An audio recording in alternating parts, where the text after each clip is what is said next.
नमस्कार दोस्तों, आप देख रहे हैं दी शानदार और मेरा नाम होगा राहुल।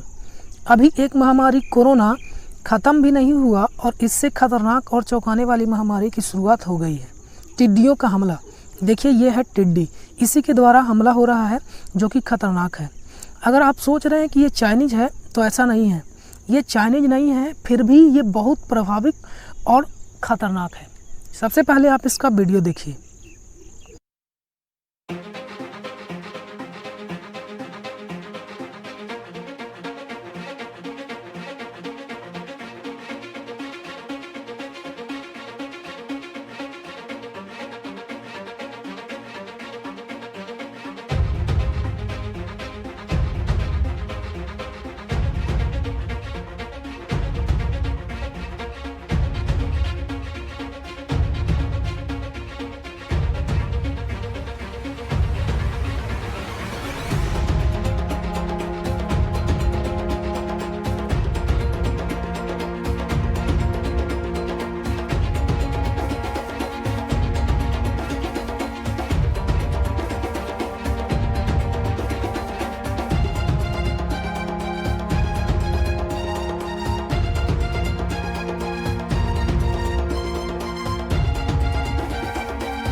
तो अभी आपने वीडियो में देखा कि किस तरह से ये कहर ढाए हुए हैं।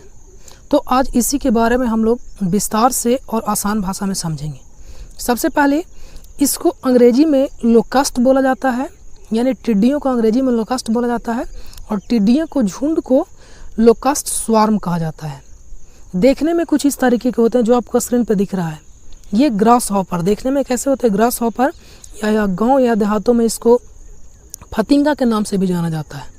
दोनों में फ़र्क इतना है कि ये जो टिड्डियाँ होते हैं ये जो टिड्डियाँ होते हैं ये आकार में और झुंड में ज़्यादा होते हैं, यानी आकार में बड़े होते हैं और ये झुंड में पाए जाते हैं, जैसा कि आप लोग देख रहे हैं। लेकिन ये जो गांव के फतिंगे होते हैं या ग्रास हॉपर होते हैं ये झुंड में नहीं पाए जाते हैं, लेकिन ये जो आपको टिड्डी दिख रहा है ये झुंड में पाए जाते हैं। ये टिड्डियों का जो उड़ने का स्पीड है वो एक दिन में करीब 150 किलोमीटर दूरी ट्रेवल कर सकते हैं। टिड्डी जो है ये एक दिन में करीब 150 किलोमीटर दूरी तय कर सकते हैं, लेकिन ये जो ग्रास हॉपर है ये उतना दूरी नहीं तय करते हैं। झुंडों में इनकी संख्या जो ये आप देख रहे हैं, झुंड में इनकी संख्या करोड़ों में होती है। जैसे एक झुंड है तो इसमें संख्या करोड़ों में हो सकती है।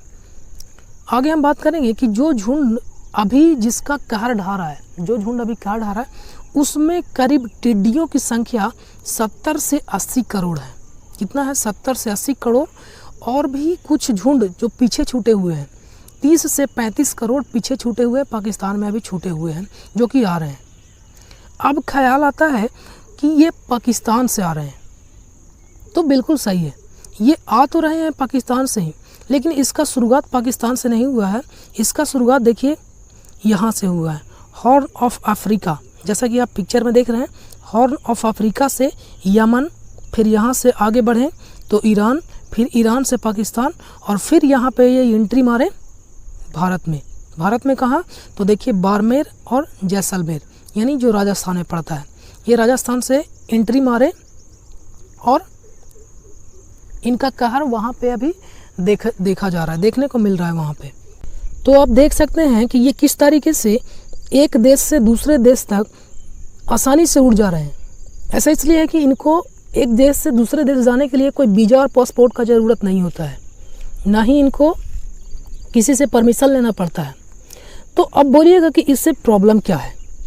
तो प्रॉब्लम इससे ये है कि ये जिस भी इलाके से जाते हैं उस इलाके में पूरा का पूरा खाना जो होता है, अनाज जो खेतों में लगे हुए होते हैं, जो भी फसल खेतों में लगे होते हैं, वो पूरा का पूरा सफा चट कर जाते हैं। ये एक दिन में करीब जो झुंड अभी कोहराम मचाए हुए हैं वो एक दिन में करीब 35,000 लोगों का खाना सफा चट कर जाते हैं। सबसे बड़ी समस्या यही है, ये जिस इलाके से जाते हैं उस इलाके में, उस क्षेत्र में पूरा का पूरा कृषि बर्बाद हो जाता है, फसलें बर्बाद हो जाती है। अब भारत में इसकी समस्या और बड़ी हो गई है, क्योंकि जिस टाइम ये भारत में एंट्री मार रहे हैं, ये मौसम है बारिश का, यानी इसी टाइम फसलें लगाई जाती है खेतों में। और इतना ही समस्या नहीं है, समस्या ये है कि ये जो मौसम है बारिश का मौसम, इन लोगों के लिए सूटेबल है। कहने का मतलब कि इस समय ये ज़्यादा उड़ते नहीं हैं, और ज़्यादा उड़ते नहीं हैं तो ये फसलों पे ही बैठेंगे, और अब इसलिए है कि ये फसल पर बैठेंगे तो वो खाना ज़रूर खाएंगे। और इतना ही नहीं, इस समय तक जो टिड्डों की संख्या पीछे थी, जो पाकिस्तान में अभी छूटे हुए थे, वो भी एंट्री मार जाएंगे भारत में, क्योंकि भारत में जिस टाइम एंट्री मार रहे हैं टिड्डे, उस टाइम मौसम है बारिश का, तो इस टाइम ये उड़ते नहीं हैं। तो ये ना उड़ने के कारण भारत में ही रहेंगे, और जो पीछे छूटे हुए थे वो भी आ जाएंगे। और सुनिए, मौसम सूटेबल होने की वजह से इनका जो रिप्रोडक्शन है, कहने का मतलब कि इनकी संख्या में वृद्धि होना, वो भी ज़्यादा तेज़ी से करता है। ऐसा कोई नियम तो इन लोगों के लिए बना है नहीं कि हमारे दो नियम, इसलिए इनकी जो संख्या में है वो बहुत ही तीव्र गति से संख्या बढ़ती है। तो संख्या बढ़ने का जो इनका रेट है, करीब एक मंथ में 5 गुना वृद्धि होता है। ऐसा इसलिए है कि एक जो टिड्डे होते हैं वो करीब 90 से 150 अंडे देते हैं। अब रास्ते में जो भी मिलेगा, अब इस मौसम में जो भी रास्ते मिलेगा, हालांकि ये जो मौसम है उस मौसम में धान मक्का फसल जो भी हो वो सारे के सारे ये क्या कर जाएंगे, सफा चट कर जाएंगे। ये तो हुआ प्रॉब्लम। अब आगे हम लोग बात करेंगे कि इसका समाधान क्या है, आखिर इससे बचा कैसे जा सकता है, इसका कोई उपाय है भी या नहीं है। तो कोई कारगर उपाय तो नहीं है इसके, फिर भी कुछ उपाय है जिससे इससे बचा जा सकता है। तो सबसे पहला आता है इसमें कीटनाशक का यूज करना। अब आप सोच सकते हैं कि इनकी संख्या कितनी ज़्यादा है, तो उसी के अकॉर्डिंग कीटनाशक का भी यूज करना होगा। तो जो कीटनाशक का छिड़काव होता है वो प्लेन के द्वारा, एरोप्लेन के द्वारा बहुत ही ज़्यादा मात्रा में अगर छिड़काव किया जाए तो इससे कुछ राहत मिल सकता है। लेकिन ऐसा होगा कि अगर हम छिड़काव करेंगे तो फसलों पर भी इसका काफ़ी प्रभाव देखा जाएगा। दूसरा उपाय है हल्ला करके इसको भगाया जा सकता है, लेकिन इसे भगाइएगा कहाँ? आप एक जगह से उड़ाइएगा तो ये अगले जगह पे जाएगा, वहाँ से उड़ाइएगा हल्ला करके तो दूसरे जगह पे जाएगा, तो ये भी कोई कारगर उपाय नहीं है। इसका जो सबसे कारगर उपाय अभी तक है वो है कि इसको पकड़ करके रखा जाए। अब पकड़ेंगे क्यों और रखेंगे क्यों, उस बात को हम लोग समझिए। तो ऐसा है कि ये जो टिड्डे हैं, ये टिड्डे में करीब 70% प्रोटीन पाए जाते हैं, जो कि सोयाबीन जिसमें सबसे ज़्यादा प्रोटीन पाया जाता है उससे भी ज़्यादा इसमें प्रोटीन पाए जाते हैं।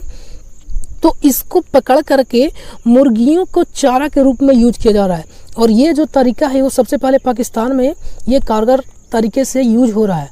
तो ये तरीका है कि हम लोग इसका यूज कर सकते हैं। अगर ज़्यादा प्रभाव इसका होता है तो इसको पकड़ करके मुर्गियों को खिलाने के लिए हम लोग इसका यूज कर सकते हैं। मुर्गी फार्म में ज़्यादातर इसका यूज होगा। और एक लास्ट ऑप्शन आपके पास बचता है कि इनको चाइना में जाने तक का इंतज़ार करते हैं, तब तक ये चाइना में जा कर के सारे लोगों का नाश्ता बन जाएगा, ऑटोमेटिकली ये ख़त्म हो जाएंगे। तो उम्मीद करते हैं आज के वीडियो में आपको कुछ जानने को मिला होगा। आज के इस वीडियो में इतना ही। ऐसे ही और वीडियो देखने के लिए आप बने रहिए, दी शानदार देखते रहिए। धन्यवाद।